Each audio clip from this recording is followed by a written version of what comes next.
মিজানুর রহমান আজহারি বলেছেন, সে যখন প্লেনে করে ঢাকা থেকে যশোর সফর করেছেন তখন সে দেখতে পেলেন ছোট ছোট প্যান্ট পরে এয়ার হোস্টেস মেয়েরা তাদের মুখে লিপস্টিক এবং সুন্দর করে মেকআপ করে যাত্রীদের সামনে নিজেকে উপস্থাপন করে।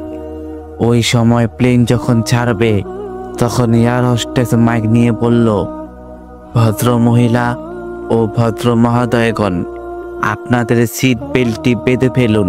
এখনই আমাদের বিমানটি হযরত শাহজালাল আন্তর্জাতিক বিমানবন্দর থেকে 14,000 ফিট উপর দিয়ে যশোর বিমানবন্দরে ছুটবে। এ বলে এয়ার হোস্টেস বলল, আল্লাহু আকবার।